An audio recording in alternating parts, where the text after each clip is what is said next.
My dear podcasters, YouTubers, GMs and DMs, cosplayers and convention goers, storytellers and players, board gamers and deck holders. Deckers! Today is my 111th birthday. Alas, 111 years is far too short a time to game amongst such excellent and admirable hobbyists. I don't know half of you as well as I would like, and I like half of you as half as well as you deserve. That being said, I have things to do. I've put this off far too long. I regret to announce that this is the end of my drink. I'm going now to make another. I bid you all a fond farewell. Goodbye.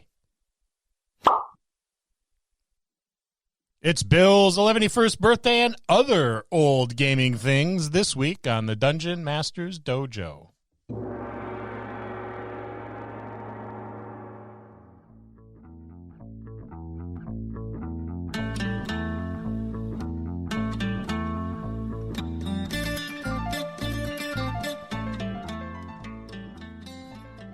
Hello, and welcome to another episode of the Dungeon Masters Dojo podcast. This is a show for game masters and players alike. We hope to bring you tips and tricks to elevate your game and develop the art of dungeon mastery. I'm your host, Louis Aponte, and these are your dungeon masters, Scott Labby and Bill Robotile. Let's enter the dojo and see what they have in store for us today. Deckers! 111th first birthday. Yeah, I didn't think people lived that long. Neither did I. That's amazing. And Bill doesn't look a day over 90, and that's the magic of it. How does it feel, Bill? It hurts all I over. feel old. Everything hurts at this age. So just so everybody understands, today is Bill's birthday. Yeah, or close to Bill's birthday, depending on how well we time this in the recording. You can make all payments and checks payable to the Dungeon Masters Dojo. We're going to need to get him into assisted living, and we're not quite making the money we should be to afford that. So, Sun Money, help us keep Bill in diapers. Or at least let's put him in a home. A nice home. We don't have to change those diapers. I wasn't even thinking that big. Just buy me a beer. Yes, please. Buy Bill a beer. Yeah, or two. Or three. Or five. We don't care. Say something nice or mean. We don't care. You're buying us a beer. We're talking about not just Bill, but other old gaming things, particularly from the early deep days. and dark history of Dungeons and Dragons. So that means we get to talk about Thaco again? I think Thaco might be on the list. If it's not, we'll talk about Thaco. Everybody loves Thaco. Actually, it's not on the list. How did that happen? Because there's other. We talked about Thaco before. Yeah, we have. A few times. There's gonna other suggest things. But Firing the writer. It's old. It is. Just like Bill. Like Bill. Old, outdated. If there was like a Bill 5E, they might get rid of it. They might nerf them a little bit. As long as there's not any psionics. As long as there's not any psionics. So why don't you take us down this trip, Scott? All right. Memory lane. So there were certain things in the game, right? There were certain things that you saw like every time you rolled up a character. Yes. There were certain rules changes, and I know we have a good laugh reading all the people that are upset in the forums about the rules changes, but this is nothing new, right? This is evolution. We've been through this a bunch of 40 times. some odd years, folks. It's rules changes upon rules changes. Let's get into it. Or as our friends in Australia, hi guys, say, What's up, guys? let's crack on. Let's crack on. Let's crack on, shall we? Bill, what the hell is a bullseye lantern? This actually is a pretty simple one. You're all familiar with an oil lamp, right? Yes. Okay. Now, they would take a concave lens, a polished piece of metal, and put it on one side of your lantern. They would hood two other sides and leave just the front open. and the concave would project a beam of light, similar to your modern-day flashlights. Some of them actually had a small little lever where you could actually pull the convex or concave lens slightly closer or further away, which would narrow or widen the beam. Way more expensive than torches. So Yes. while you were rolling up your first level character, you weren't buying a bullseye lantern. You were not. Because But otherwise, that's what you would be using to protect yourself because you wouldn't be able to afford anything else. that would be your tinderbox. That would Yep. be everything. Because back in those days, you rolled for everything. You rolled for your money. Your starting money, yep. Yep. And Sorry, mages. Yeah, you. What did you get? Like 1d4 1d4 gold or Yeah, something? 1d4 times 10. Yeah. Yeah. It was a pittance. Yeah, you weren't getting a bullseye lantern until you were at least 4 levels. Now, I don't have the book. I'm going off of memory, which is sketchy at best, but I believe it was 5 gold for a bullseye lantern. I want to say it was somewhere around there too. It was expensive. Yeah, it was. Yeah, only the well-established adventurers got that. If you played at Bill's table, you weren't ever seeing that kind of money. Not till 3rd level. Bill would nickel and dime the shit out of you. You'd be like 7th level and still lighting torches in the rain. Ain't nobody getting a bullseye lantern. If you found one, you considered it a magic item. Yeah. Ooh, a bullseye lantern. Don't let Bill know. Oh, wait, it's broken. We can't use it anyway. The lens is missing. Now it's just a hooded lantern. Yeah, and there was a thing in like every edition, you know what? And I looked and I don't recall if 5th Ed has this, but you remember the good old 10-foot pole? The 10-foot pole. The I 10-foot actually pole. liked the 10-foot pole. I thought the 10-foot pole is, for me, it's kind of like daylight savings time. You know, it's a neat novelty now, but do you really need it? The 10-foot pole was every well-equipped adventurer had a 10-foot pole, and I think it was a couple copper pieces because it was basically it was like a big stick. Yeah, it was a long stick. Yeah. Yeah, and after your thief died, checking for traps. That's what you used. You use that to check for traps. Yes, you did. I remember my my thief being mashed to a pulp by like one of those falling rock traps. And then everybody in the party, while I was rolling up my second character, was using the 10-foot pole to check for traps. And I'm like, do you think?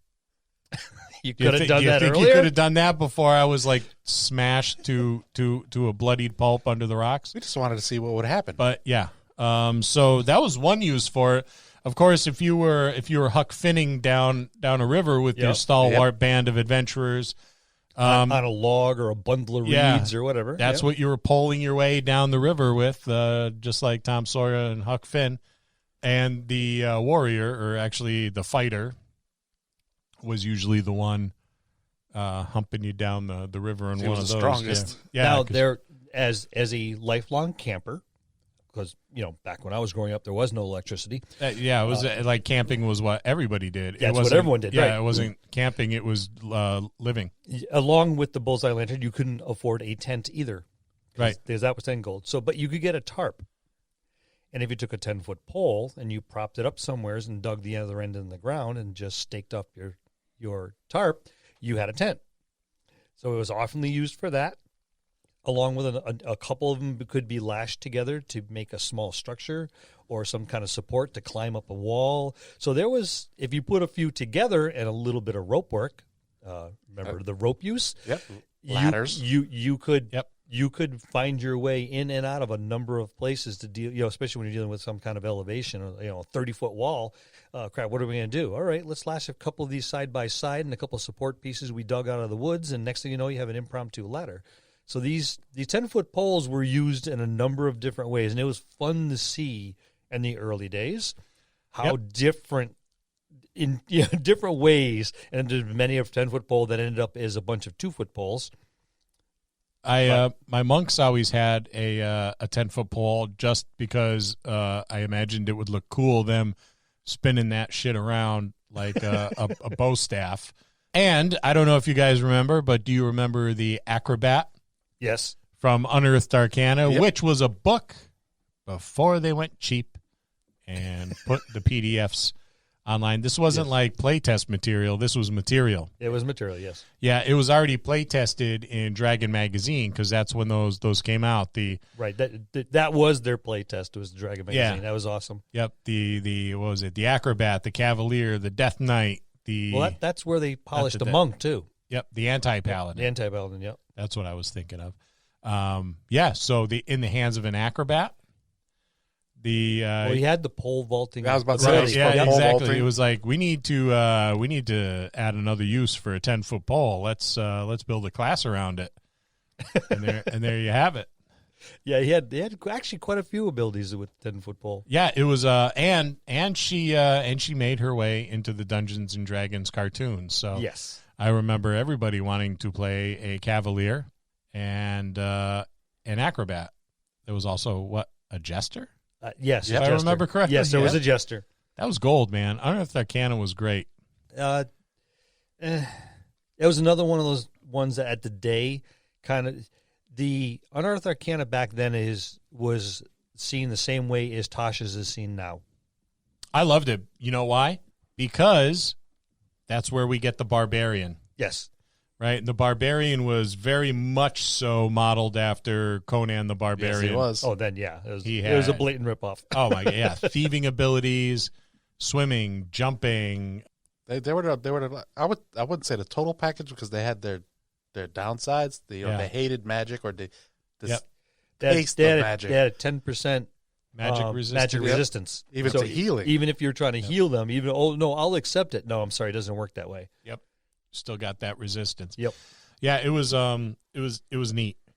Gosh, AD, we got to talk about the early days of D&D on an episode because kids, you missed out back in the glory days. Yeah, we're seeing a resurgence. The game's formative years. It was unlike any other. Yes. It was very much so. So much it pissed off like several large institutions. The Catholic Church. Yep. But that's another episode entirely. Totally. Let's move on to another point.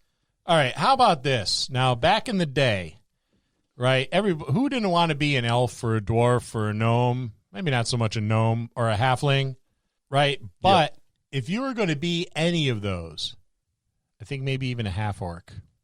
If you're going to be any of those, long-lived races, races that lived 2, 3, 4, 5 or more times longer than a human, you still couldn't attain maximum levels, right? You had a cutoff. I think it was like 4th or 5th level for a halfling fighter, depending on the race, right? Yeah, depending on the race, and you could just foolish. I never agreed with it, although I understood what they were trying to do. A lot of it was, okay, the long-lived races. Humans are going to, the constant drive to improve because they're so short-lived. They want to make maybe an imprint of their existence. So to do so, you get to they're shooting for fame and fortune. They're trying to get to great levels. Where your elves lived hundreds, thousands of years. They were just long lived. They weren't in a rush to do anything. And back then the elves were depicted as more flighty. Yep. So they couldn't, it's like, well, okay, I've been doing this for a couple hundred years and, on and off. My heart's not into it. Yeah, just, oh, hey, I want to try this. This looks kind of cool. So they were depicted as a race that would be a bit flighty and not wholeheartedly invested in a particular class where they would turn, well, let's go do this now. Yeah, and the halflings were very much so hobbit-like. Yep. Oh, well, yeah, they were, again, they just changed the name. Yeah, they, due to copyright infringements, they could no longer call them hobbits because I guess the Tolkien estate did not like it. However, so they're like, oh, okay, I'll switch over to another Tolkien term and call them halflings. And I guess they were okay with that. There must have been some kind of precedent elsewhere referring to them. They had a bad habit of doing shit they weren't supposed to do in the early days of It's TSR. called plagiarism. Yeah, like they do you remember was it Warriors of Mars or Warriors of Barsoom game that TSR put out, and Edgar Rice Burroughs' estate was like, guys, you didn't ask us for the rights to this. You can't do that. So they had to like put the kibosh on that. And then the whole Hobbit thing, because I think either in Chainmail or OD&D, they were referred to as hobbits. Chainmail. Was it Chainmail? Yeah. I think so. Yeah. It's so TSR, which, it wasn't like TSR was a shady company. There were like a bunch of guys that were brand new to doing what they were doing in an entirely brand new industry. Yeah. Right. Well, I think they couldn't stop anybody from using the name halfling because it was already it has a true meaning behind it. It's actually I'm reading it right now. It's Scots. It's originally halfling comes from the Scots word hoflin, meaning an awkward rustic teenager who is neither man nor boy, and so half of both. Another word of halfling is hobbled boy or hobby. The usage of the word predates both The Hobbit and the Dungeons and Dragons German surname Herbling has a similar origin. You heard it here first, folks. Ta-da! Or second, and you were just old like me and forgot. Yeah. And that's why we have halflings children in D&D. Yep. There you go. Yep. So yeah, back in the day, long-lived races could not attain maximum. And here I do remember elves are often flighty and frivolous. That was like almost a direct quote from the book. But I always had an issue with that because I was like, you know what? If I can see an elven master craftsman, or a master swordsman, kind of like those old, almost mythical Japanese samurai sword makers, that have their names on the blades of the old samurai swords. Even if you look at the Tolkien story, I mean, the old glamoring and Goblin Cleaver. Yeah, faux hammer. Yeah, these are all made by elves. Yep. Ancestral elves. Well, okay, so if they're short-sighted and flighty and don't really, invest themselves, well, how could they craft such exquisite weapons unless you were a master and devoted an awful lot of time and skill and energy into it? So it's kind of a bit of a dichotomy there. Yeah, and the same thing I would imagine goes for dwarves too. The stereotypical miner, jewel crafter, engineer or architect. It's The sappers. Yeah. Yep. The old sappers. Yep. As a matter of fact, there was a military unit in the Dungeon Master's Guide that you could hire as mercenaries, the Dwarven Sappers. I remember that too. Yep.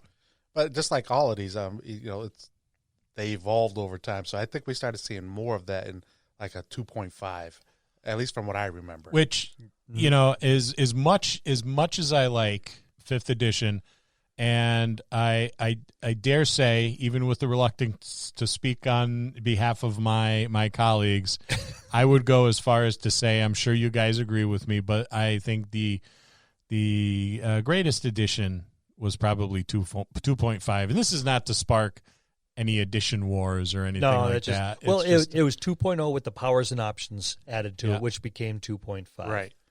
But it was a running edition, right? It had to have been the longest running. Yeah, I want to say 20 years. Pretty close to, without actually trying to dig out any lore here and delve. Yeah, but all of 20 years, I would think. With countless stuff. So you had the Brown books. I was about to say all the Brown books, and there was all quite a the few Brown of them. books. There was a lot of Brown books, and then you got into encyclopedias. Then you got into the blue books. Then you got into the green books. Yep, those were the historical reference guides. Yes, green ones, yep. And then there was the Encyclopedia Magica and Unearthed Arcana again. Yep. Unearthed Arcana. There was Legends and Lore. Build set of skills and powers. Yep. Yeah. The Mountaineer Survival Guide, the Wilderness Survival Guide. Yep. The campaign setting. Not even to mention the campaign settings. Yeah. Al-Qadim. My favorite. Dark Sun, Spelljammer, Planescape, Forgotten Realms. Karatur. It was there was a Greyhawk supplement. a Dragonlance supplement. Yep. I mean, you had the biggest problem with 2.5 is what world am I going to play in today? Yeah. You know, there was a lot of resources. It's almost an embarrassment of riches. Yeah. So you had to be very specific where you're playing and what rule set you were going to allow, depending on the setting. Because someone's like, "Well, I want to play this character." Oh, that's Carator. Yep. You know, we're not there. Right. Or like I remember one time I had a Dragonlance. I wanted to play one of the Dragonlance characters. Oh, well, that's we're in Faerun. You can't really do that. Yeah. So I was like, okay. And I know it's like the book titled Oriental Adventures.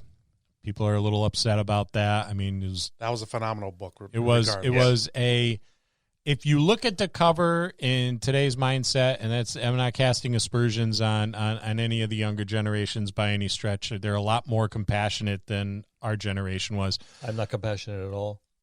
And thus my point is illustrated. But, you look at the cover and it says that, and it's, the terminology's not the greatest. But inside, I would go as far as to say that the interior contents of the book did a very nice job of providing you with a totally different campaign setting, something that's not white medieval Christianity kind of setting. I've played countless adventures in that Carator setting, and they were really, really, really fun because they provided a whole other host of classes. Ninja. Yeah, ninjas and Kensai and samurai and everything that were just... Well, I know the Carter Tour, Al-Qadim, and there was one other I can't remember.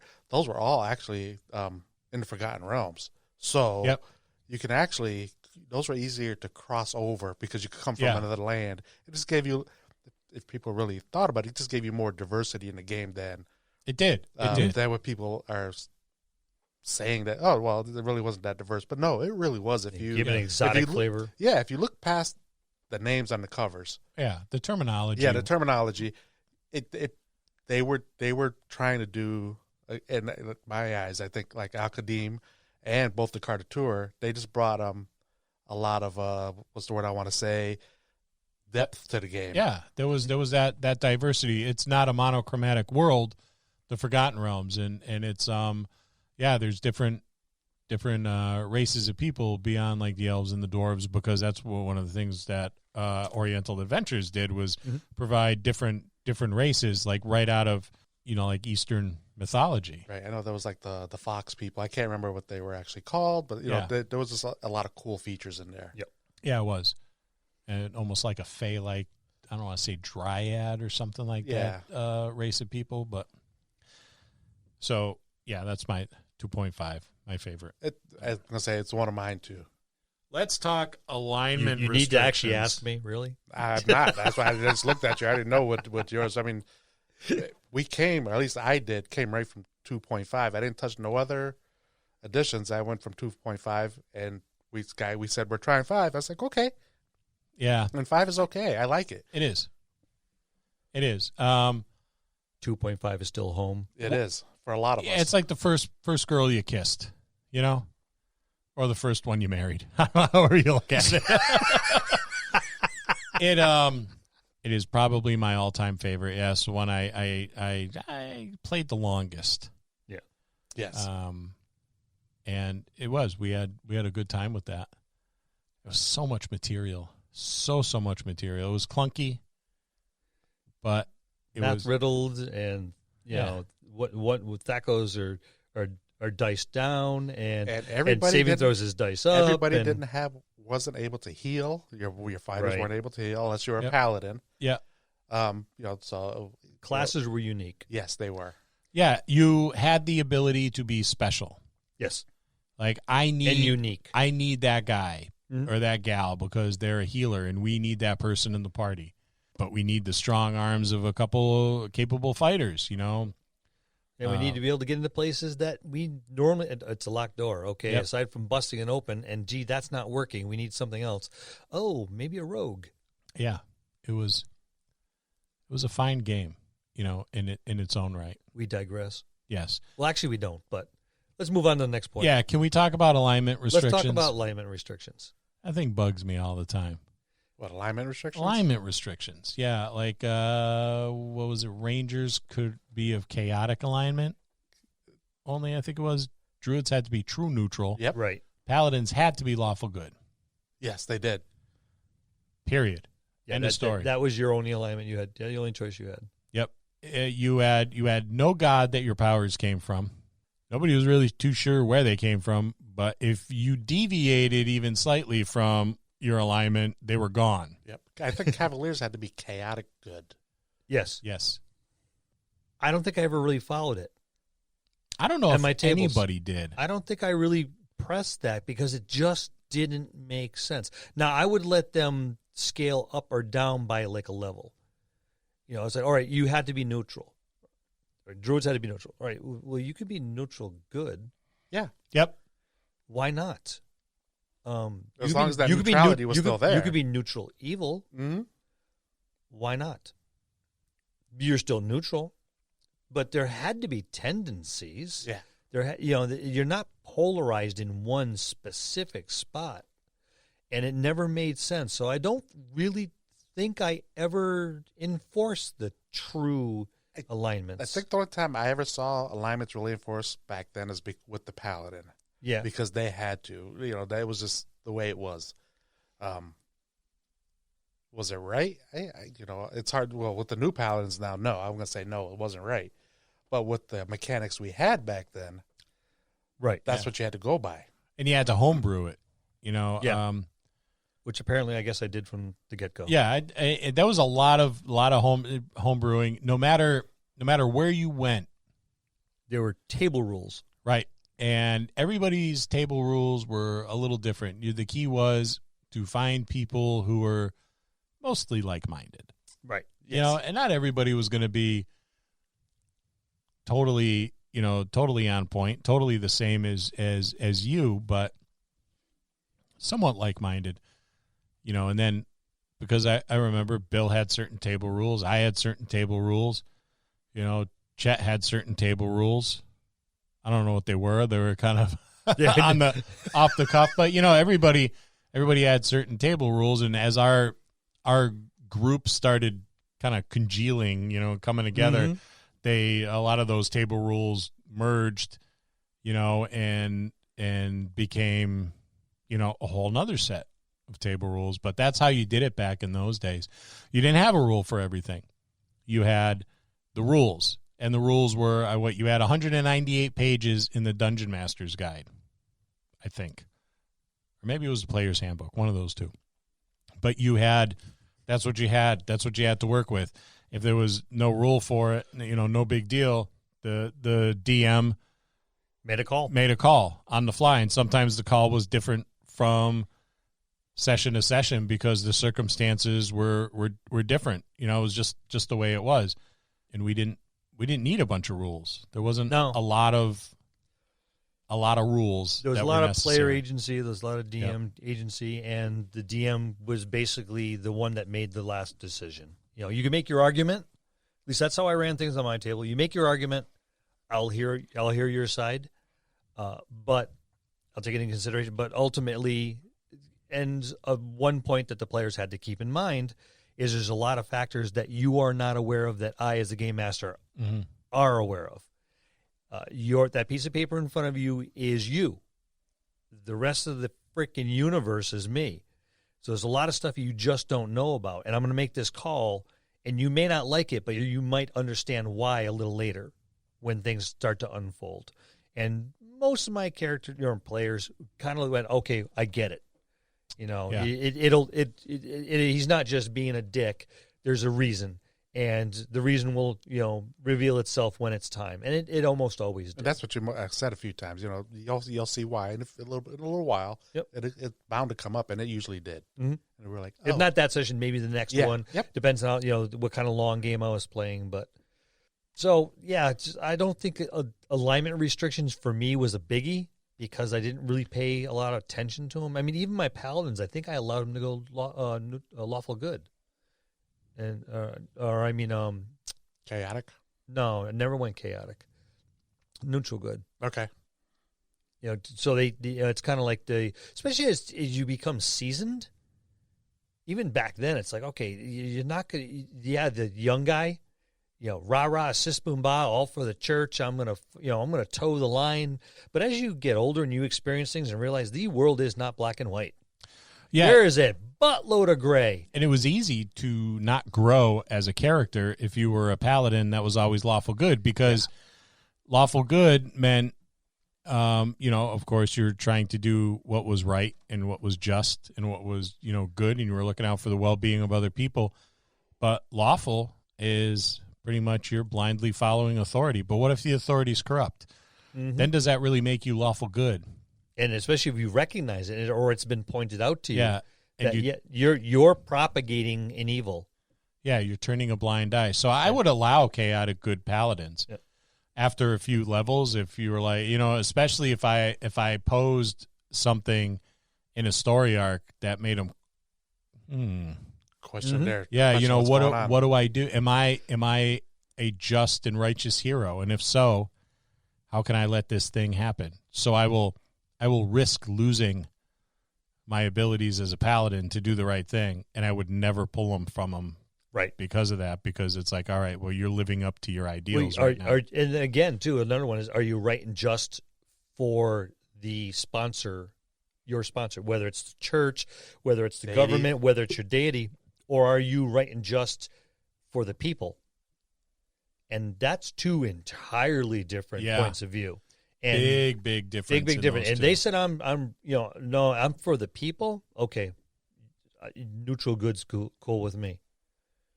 You guys remember comeliness? Yes, I do. Every time I looked in the mirror, I went, oh, God, I wish I had some comeliness. 1982, Unearthed Arcana added that 7th stat? Or was it 8?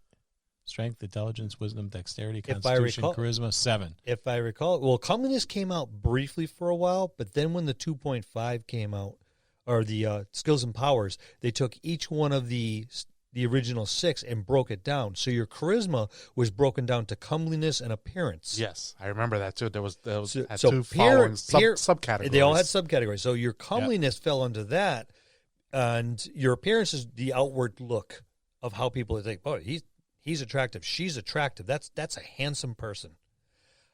That was your appearance. Your comeliness is how you projected yourself and how you came over on your personality. Right. Now, if I remember, let's say hypothetically you had a score in your charisma of 17.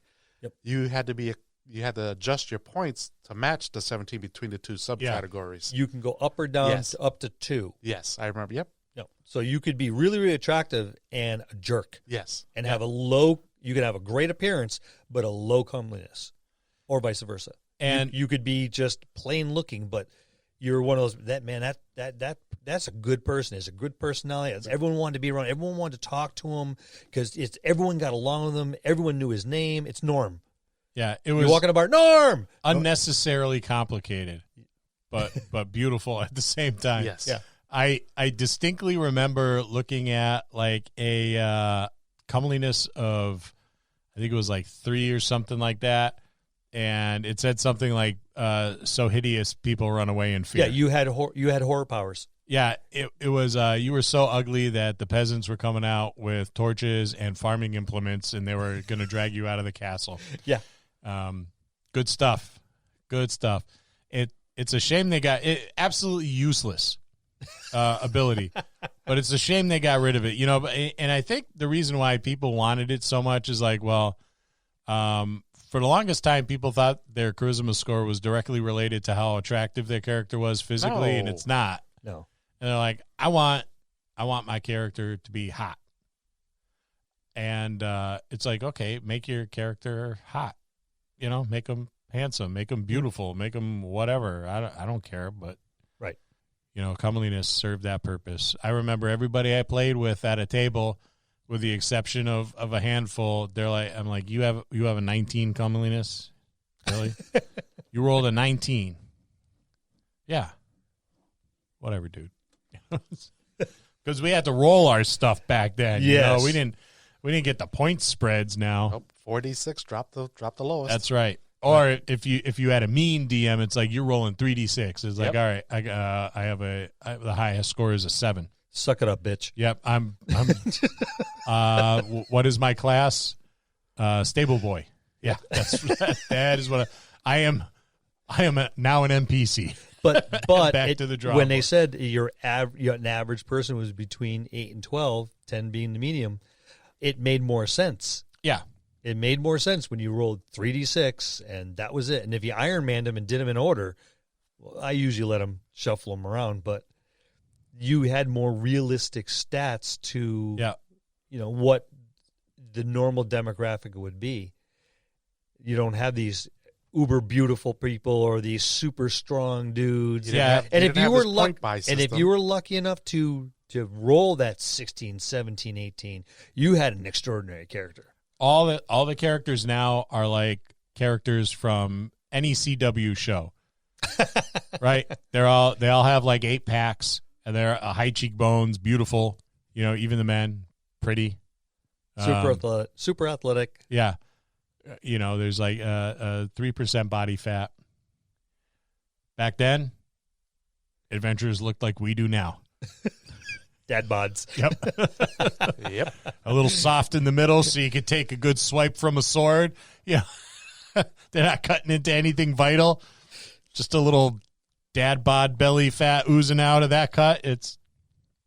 Yeah, we probably, if you put armor on us, we'd look a lot like the dwarves from the Hobbit movie on the Battle of Five Armies when they're trying to squeeze into armor. Yep. Yeah, that would look like us. Don't get me started on those movies. Those are rubbish. Rubbish, I say. So, that being said, let's move on to the next one. Dual class and forgetting how to do all the stuff you learned from your first class. The biggest bullshit rule of D&D ever. Well, it's not that you forgot; it's that you couldn't use it. Because if you did, you didn't get experience. You in didn't your experience, new class. right? Because you weren't focusing on your new class, right.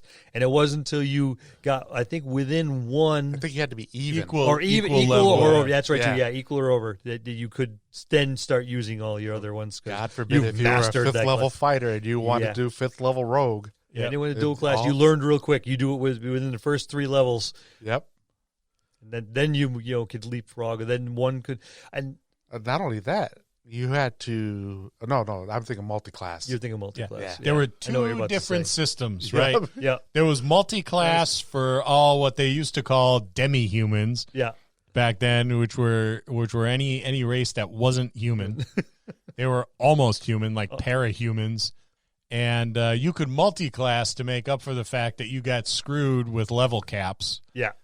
But if you were a human, you could dual class. You couldn't multi-class. You could dual class. And the dual class did you dirty too. Yeah. They both did.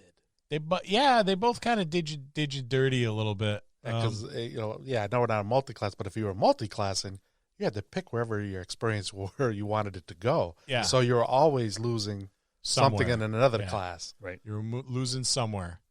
And that didn't make none of that made sense to me. Just none of it made sense to me at all. Well, they just didn't have a mechanic that worked, so that was kind of like the lesser of evils, I guess.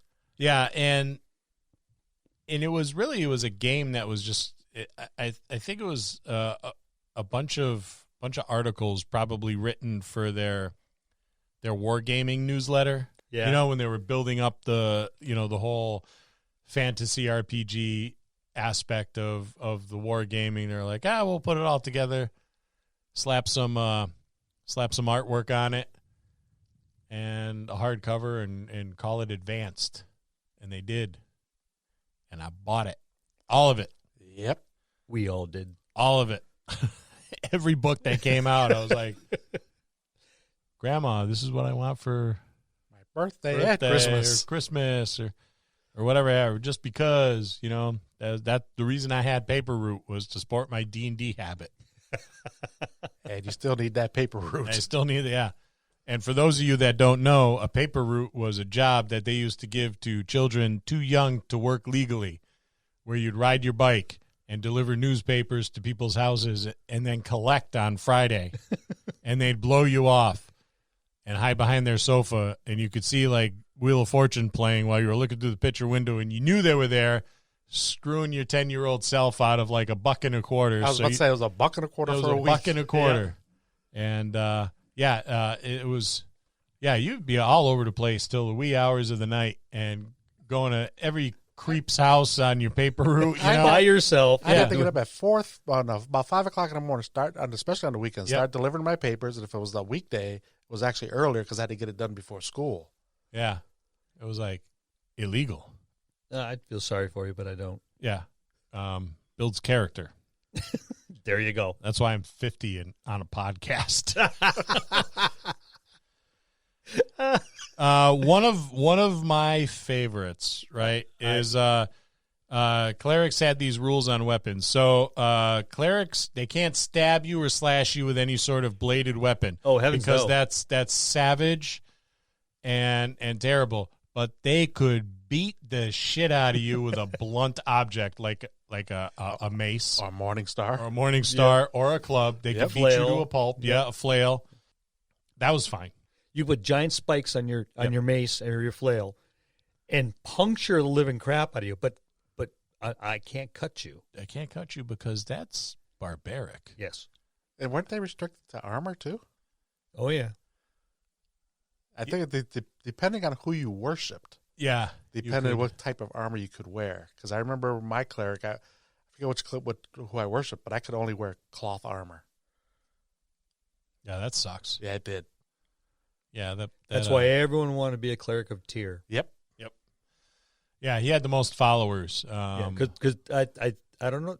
I'm trying to remember if you could use bladed weapons, but I know you could use armor. I think the bladed was with maybe dagger, Tempest, maybe, or maybe it was Tempest. Yeah, there's one of them a dagger and a short sword. You couldn't do anything better than that. There was Tyr, Tempest, and Torm. Those were all your war gods. That was one that I kind of homebrewed, where it's like, nah, you can use a blade. That's silly. Yeah, I kind of blew that one away too. So same thing. It just didn't make sense. There were a lot of weird rules back in those days. I think it was just it forcing. I think they're trying to shoot for individuality, but sometimes it was forced individuality. Yeah. And there's more than enough room to play there where you could still have individuality, not look like anybody else, not do the same thing as everyone else by your abilities. But you didn't have to push it so far as to say, no, here's crush their head so it's a bloody pulp, but don't stab them with a dagger. No, can't do that. Yes. That one leads, now that we're talking about swords and maces and stuff. Here's another one that probably got thrown out the window faster than anything else. Weapon speeds. Weapon speeds suck. Suck. I have a two-headed weapon. Add 8 to your initiative or 6 or whatever. Oh, God, I'm swinging so slow I can't swing till next round. Yeah, which defeats the purpose of having like a heavy hitter weapon like that. Mm-hmm. And it was math heavy. Like you had to. There were charts and stuff, and you think combat's slow now. When you get into the calculus and the geometry of weapon speeds on top of that, you're just it's taken all night. Well, fortunately, back in my day, there were no computers or calculators, but hey, there was a slide rule, so just use that quick math. Nope, I'm pretty sure it was Bill that we dumped that, and we just went magic missile melee. Yep. Yes. I started that one in the order of initiative, magic missile melee for how fast everything went off, and that sped things up immensely. So, like, if me and Scott both rolled a 8 for our initiative, if Scott was magic, he would go before my missile. Yep. Missile being, hurled or thrown weapons, bows, crossbows, things like that. And that was one of the house rules that we kind of held on to when all these fractions of different gaming groups kind of merged together into the one that we have now. It was a sound practice. You don't need that really now. No, you don't. But man, did you need it back then? It helped clarify things pretty quick, and I think I kind of came up with that really early. That was really early. Really early. I was using that before we even met you. Yeah, and that was all 30 plus years. So Yeah, you can't do you can't play like AD&D or 2 or 2.5 today with the new math they teach in school, because you would start combat on like Monday and then your first round would be done somewhere around Thursday afternoon. But at the same time, when you did that math, you were a genius in school. You moved through math, but that was back before we had to do like number boxes and this ridiculous I seen it stuff. I don't know if there's any teachers listening, but explain to us new math. Yeah, I watched a YouTube video on it, and I just kind of went, okay, whoever came up with this really needs to be beaten soundly about the head and shoulders with a large piece of timber. It made no sense. It was asinine, ridiculous, and what was wrong was just putting one set of numbers underneath, add, drop it down, carry the one. It worked. You can do that in your head. This other stuff, this is just, I'm even volunteering to do it. Who came up with this idea? I don't know. Point them out. I don't even know who to point. I'm going to point at Scott. Don't point to me. I got to be naked to count to 21. Should we cut that out? He has a large mole on his stomach. Should we edit that out at the end? Next. And how about the Jester class from Unearthed Arcana? We did touch on that a little bit. We did. You were a little bit thief. A little bit thief, a lot annoying. Yeah. It was just a class designed to piss off the game master. It was the beginnings of the new bard. Yeah, yeah, probably. Yeah, kind of. Because you remember the old bard, right? The old bard was so clunky and complicated. They put it at the back of the player's handbook right next to psionics. Yes. And then all the inspirational works that the authors of the player's handbook read before they designed the game. Yeah, it was. The Jester was kind of the beginnings of the evolution of the bard. Definitely an inspiration of. Yeah. But yeah, you played songs, you did music. You were the focal point. You were a performer and an entertainer with a little bit of ledger domain mixed in. And the bard, oddly enough, was none of that. The bard was...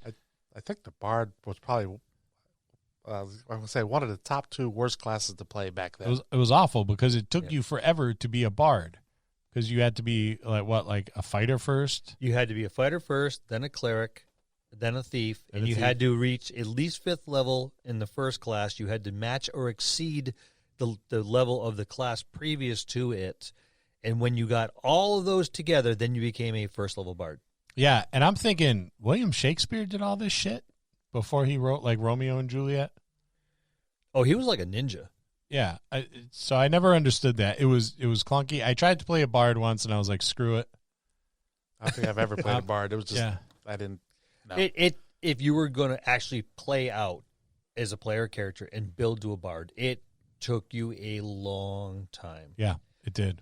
One of my very first characters, I played him out to a 4th or 5th level bard. His namesake is now one of our Eternals. Because once you made it to that level of first level bard, you started all over again. Like you made it, you had like 15 levels under your belt. Now you're first level again. Yeah. And all you do is get new. But the difference was you could use all your abilities.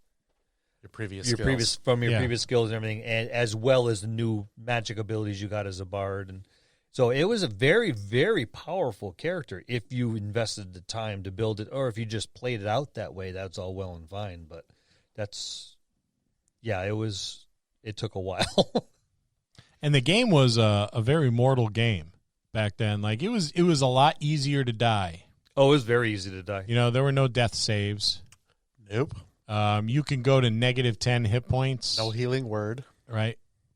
But those -10, you bled out. It depended on, because you could either die at 0. Yep. You can go -10, and you're taking a point damage every round that you weren't healed. Yep. So you could bleed out. Because it was so mortal, the rule I adopted is you can go to negative whatever your constitution was. Yeah. And that helped, bleed a little longer and staved off a few injuries. But if you sustained twice the hit points of your constitution, you were dead. You were dead. Dead with a capital dead. Yep. That was it. Aside something short of resurrection, which most people didn't do. But that's where the joke started. Oh, all I got to do is bring back his head. We'll resurrect him from that. So, but yeah, just the good old days. And resurrection was not like, it's not like you could go to like, it's not like going to Cumberland Farms and getting, like a bottle of Pepsi or a coffee. Oh, it was huge gold investment. Yeah. And you need to go to a temple, and everyone had to give something, and it was very time consuming. Yep. And then there was a certain percentage because you had to make your God calls, and then there, a Constitution saving throws to see whether or not you could force the soul back into the body, and yeah, it was a to do. It wasn't just go like hoobly bloobly boom. Okay, you're back. Yeah, it's not like your thief could resurrect you. No, you needed, Or your monk. or even your cleric, or your fighter. Wait, we're back in Tasha's again. Yeah. Never mind. Yes. You had to. It was usually a part of your campaign was the resurrection. Mm-hmm. It was a story into itself. Yeah, and then for some reason you had the option of a reincarnation spell. You remember reincarnation? Yeah, it's that's like, the worst spell ever. I'm going to reincarnate him now. Okay, you're a ferret. I don't want to be a fucking ferret. Well, it depended on who reincarnated you, because there was a chart for the clerics and there's a chart for the druids as well. Yeah, so now your sturdy dwarven warrior is a ferret, but you don't remember anything. If I remember correctly, it was like, okay, I'm starting life brand spanking new. Yeah, I did. I died once. I was recon. No, I'm just going to create a new character. It's easier. If you can't resurrect me. I mean, regeneration is another critter altogether. But yeah, if you can't resurrect me, then forget it. Yeah, I'm not coming back as like a frog or a trout. Yeah, or whatever animal the game master decided some to other throw at humanoid in general. Yeah. If you got lucky, you got to be a brownie. I think goblin was in there too. I think. Yeah, or a goblin. Yeah, like, oh yay, I'm a goblin now. Everybody loves goblins. Oh yeah. Oh, they're so sweet and cuddly. Yeah. Don't mind the pus. Let's just make a new character. What about the Greenwood Ranger kit? The most ridiculous ranger ever. It's like why? The brown books, which I really enjoyed, all of those supplemental books. Mm-hmm. And I read them over and over and over and over and over and over and over again because, well, I mean, I had all the time in the world back then. Yeah, didn't we all? Yeah, wasn't married either of the times. And I had a job at like Cumberland Farms or something, so I didn't work. And I was in school, and I was like, oh, all this homework time, I'll just read D&D books instead. And oddly enough, I managed to get out of high school. But the one of the kits was a Complete Ranger's Handbook. Complete Ranger's Handbook, yes. Was the Greenwood Ranger kit. And a kit was like a little add-on. It was just that. It was a little kit you could put onto your ranger or your barbarian or your paladin or your wizard or whatever. And kind of make the character unique, because the characters were all kind of like a ranger's a ranger, a ranger. Yes. Right? A paladin's a paladin's a paladin.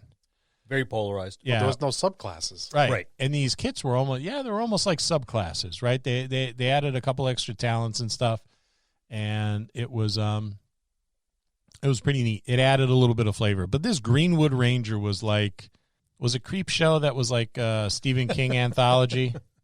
Yes. Right back in the 80s. Yes, it was. And Stephen King was actually in this. It was an anthology of these like short stories, and it was named Creep Show. It was a full-length movie, and Stephen King wrote it, and Stephen King was in it, and he was this farmer, and like a meteor or an asteroid or whatever hit his farm, and he went out there and poked around with it, and he got this like mossy growth on him, and eventually like it took him over until he was just like this big humanoid looking pile of mossy stuff. Mm-hmm. And he ended up blowing his head off. Spoiler alert, if you haven't seen it. Well, if you haven't seen it, it's 40 years old. I mean, what are you waiting for? But that's what the Greenwood Ranger reminds me of. You develop like bark-like skin, and you almost like there's almost some like weird druid crossover with it. where you start to take on almost like a vegetative kind of. Yeah, the mushrooms in your hair. Yeah. And just. I was like, who wants to hang out with this guy? Right? It's like, I don't want the tree dude to. It's like a living, walking pile of really bad potpourri. Yeah. You get almost like Ent-like. That was the inspiration for Groot. Yeah, tree. I am no tree. Right? The Greenwood Ranger. I think it sucked. I never even looked at it. I didn't like Rangers back then anyway. Yeah, I mean, you want to be disappointed. Go look it up. There you go. Yeah. I think that brings us to the end. So how do we conclude an episode on Bill's 111st birthday? Well, happy birthday, you old fart. Why, thank you. Thank you very much. Hopefully next year I'll remember your names. Yeah, well, if you don't, that's fine. Oh, wait a minute. It's written on the boom of my mic here. Okay, yeah, I'm there good. There you go. He's reading his own boom arm, so it says Bill on it. Yeah, that's all he knows. It says frameworks. No, on this side it says Lou with a little arrow pointing one side and Scott with a little arrow pointing the other side. We're 1 year away from the neighbors calling us to gather Bill up from the backyard because he's wandering in his underpants thinking it's Sears. Could you show me the shoes? And that's Bill's 111st birthday and other old gaming things. You see, Bill's not the only old gaming thing that's out there. I'm still older than all this shit. So buy Bill a beer. Head on over to Buy Me a Coffee, the DMD, and buy Bill a beer or 2 or 3 or 5. Say something nice. Or something mean. Something mean. He's not going to care. He's senile. See you next time in the dojo. That's going to conclude this episode. Thanks for tuning in and listening. Please subscribe to the podcast for more great content. If you'd like to hear a particular topic, you can reach us on Facebook at the Dungeon Masters Dojo, or you can drop us an email at thedungeonmastersdojo@gmail.com. Thank you, and have a good day.